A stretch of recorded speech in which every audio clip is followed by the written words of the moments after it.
This shit's got to go. Hey, guess what country is getting itself out of a financial hole by some rather draconian measures? Well, Greece? No, not even close. Yeah. Iceland. Iceland? Iceland. Who They knew? are putting people in jail. They are putting, like, prime ministers being indicted. They're going after bankers. The people said, Really? yeah, they said those banks were ripping us off. We don't like what they did. They brought our country to ruin. And now Iceland suddenly is turning around. Their GDP is growing, and they look like a big success story. The former chief executive and chairman of Anglo-Irish Bank, Sean Fitzpatrick, has appeared in court in Dublin. Well, John, Sean Fitzpatrick arrived at the courts complex here behind us just after 9 o'clock this morning. He was put into a Garda van at the Bridewell Garda station and driven here. He had been arrested at 5:37 a.m. at Dublin Airport. He had flown back in from the United States in the early hours of the morning, and he met officers from the Garda Bureau of Fraud Investigation and officers working for the Director of Corporate Enforcement by arrangement. There was an appointment made and they met at Dublin Airport. A 31-year-old man was arrested in London earlier today. A guy you could say had a bit of a gambling problem. Just how much money did he lose while working as a trader at the investment bank UBS?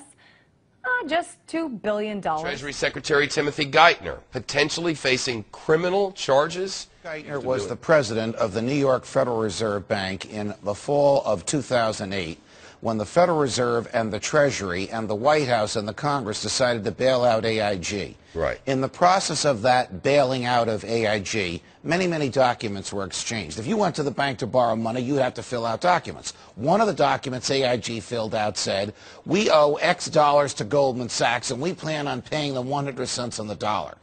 According to Bloomberg, emails that came out yesterday say that lawyers for the Federal Reserve Bank said, we were told to strike this from the form so that AIG would not reveal to the Treasury Department or to the public that this money was going to be paid to Goldman Sachs because that's a politically toxic issue. Goldman Sachs making a fortune, making 100 cents on the dollar with federal funds. Now, if you go to buy a $25 savings bond from the federal government and you falsify the document to acquire that bond, you can go to jail. That's right. If you borrow $185 billion from the government, like AIG did, and you falsify a document, even if the government told you to do so, the people involved can go to jail. Debate in India over thousands of crores of black money being stashed away in secret Swiss bank accounts. A former Swiss banker has handed over details of offshore accounts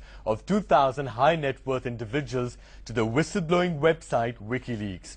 Rudolf Elmer, a former employee of a Swiss bank, handed over 2 disks of information to WikiLeaks founder Julian Assange in London. He says they have information on tax evasion by celebrities, business leaders, and even politicians from the US, Britain, and Asia, but it's not yet clear if there are Indians on the list. Elmer says that after years of watching the money laundering trade, he wanted to do something about it. He will appear before a Zurich court on Wednesday, charged with violating strict Swiss banking secrecy laws.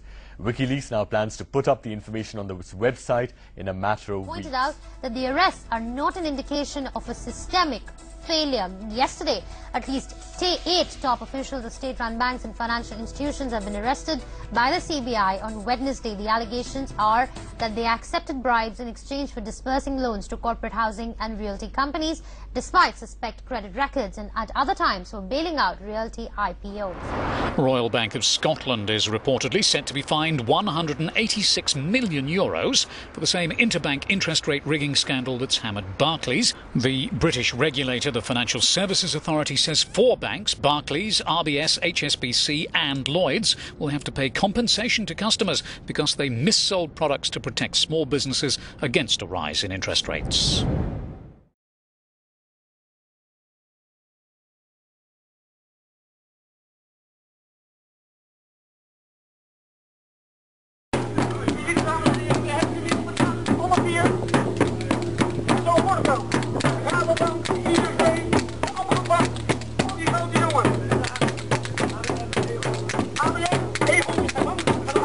One of the most influential men in the world, but no amount of money can buy his freedom. 62-year-old IMF head Dominique Strauss-Kahn spent the night in a jail cell in an East Harlem police station. It was a far cry from his $3,000 a night luxury hotel suite at the Sofitel in Times Square. That's where cops say he sexually assaulted a 32-year-old maid, chasing her around the suite naked, trying to rip off her underwear, then forcing her to perform a sex act. It's almost like they're not human, isn't it? You look at them and you think, these people don't live in the same world as us. Do you remember that before the crisis happened, what they were doing was decimating the high street banks, laying off all their staff, putting us all on computers when they clearly hadn't developed the technology for those computers. They told us that they were doing that to make things better for us. They didn't. They made things worse for us. And it was simply in order to collect up an enormous amount of money that they could invest in the casino of international banking. And they blew it because they didn't understand it. And then they come back to us and say, oh, can you bail us out now for hundreds of millions of pounds? We give them the flipping money and they don't lend it to us even though they've promised to do so. They have the gall to increase their wages by 12%, to give themselves bonuses and say, we've got to do this because if we don't, we'll leave the country. And all the time, actually, in the background, they're committing acts which in any other business I think would be seen as criminal. I have no respect for British bankers and the British banking system at all. They've dragged us into that situation. It's about time they started getting us out of it. Another posh New York City hotel, another hotel maid saying she was sexually assaulted by another foreign banker. Entering into the synchronized global pullback or recession, and in some cases a depression, then these items are coming to the surface. For example, the 20 to 30 trillion of wealth that's held offshore. And most of that wealth, of course, goes through Britain, goes through the UK, because Britain has the least regulated financial markets in the world. That's why MF Global was in Britain. Lehman Brothers went through Britain. Bernie Madoff went through Britain. The latest Peregrine scandal went through Britain. JP Morgan's $2 to $9 billion loss on their balance sheet happened in London. So London is really the headquarters for global banking fraud. And even though the economy is contracting in Britain, I notice that the banking sector is still making huge profits. The Barclays chief operating officer that was caught committing fraud just got a golden parachute of £8 million. So as I've said, you know, until you get rid of the financial terrorists, then you're going to continue to get, you're going to have these weapons of mass financial destruction blow up in your face. 2006 and 2007, you were paid about £20 million a year. Now that's 1,000 times more than the average Barclays teller gets paid. Can you be worth 1,000 times more than anybody at Barclays? First of all, most of it wasn't bonus. Most of it was deferred and in equity. And I think, you know, it's appropriate for someone senior as myself to get a blend of short-term and long-term, to get a large portion deferred, and that I'm tied as closely to the shareholders as possible, which was the case. You know, I think market-based compensation is something that is important, and incentives are important. So you think 1,000 times more than the average Barclays teller is appropriate? I don't know where you got your calculations, but I don't, you know. Well, 20 million, 20,000, one is 1,000 times the other. Well, I do the best I can to deliver. Britain's Royal Bank of Scotland is again the target of public outrage, with fresh protests at its branches after the lender awarded over €900 million in bonuses to some of its staff for last year. The bonuses were paid despite the bank posting a fourth quarter loss of €2 billion because RBS is 82% owned by the British government after being rescued with a bailout of over €53 billion of taxpayers' money. I want to assure you, David, that behavior was reprehensible. It was wrong. I'm sorry. I'm disappointed. And I'm also angry. There is absolutely no excuse for the behavior that was exhibited in those activities. We are all in this together. We changed the Conservative Party to be ready for this moment, so that when the moment came, people would see us fit to govern. People would trust us with public services. People would join us to fix the broken society. and people would turn to us to lead the economy out of crisis. There's some real deeper problems going on in this. I'm just a bystander. I don't know anything at all, except I have a Barclays account, right? And that becomes a problem to me, because I know Citibank somehow are connected to this too. And when I live in America, I have a Citibank account, right? And this worries me, that this kind of shenanigans, right? And you said there's crimes. Everybody seems to know there's crime here. Yeah. Now, how on earth is Parliament going to discuss this, really, when both sides, left and right, are connected to this, right? It doesn't just... This doesn't just go back to Brown. Right? This is part of the ongoing problem. Mr. Diamond comes from Wall Street.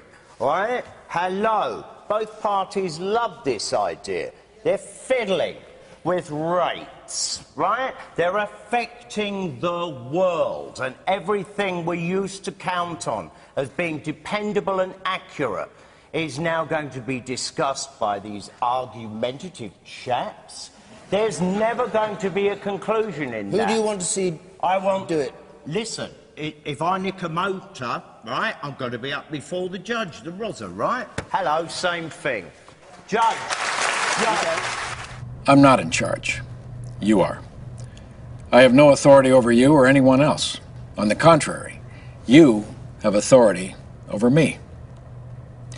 Think of me as a spokesperson for all the people of the world, controlled by you through social media.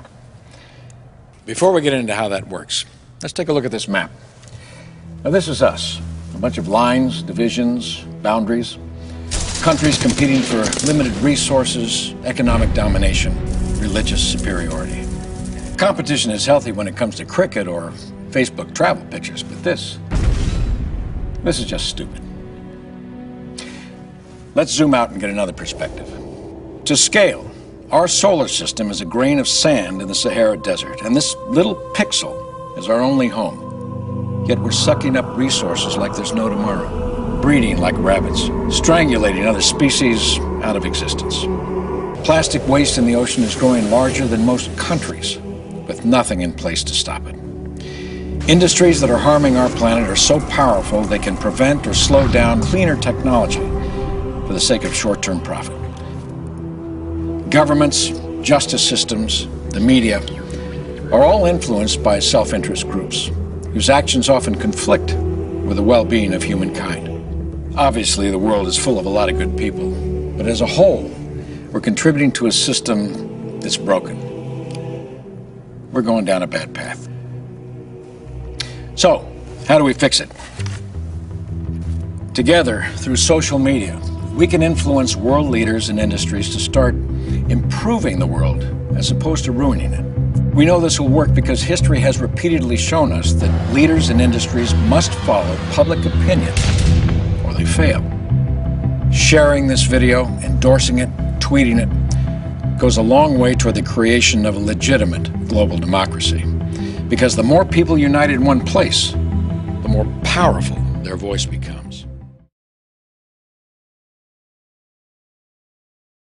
A Greek departure from the currency would inflict collateral damage, says PIMCO. At worst, it could spur sovereign defaults in Europe, as well as bank runs, credit crunches, and recessions that may spark more euro exits. Look, Greek exit at worst means more money printing for the banks, and they've already priced that into their stocks and their bonuses. What they're really afraid of is that a country finds its inner gonads and decides to become politically independent.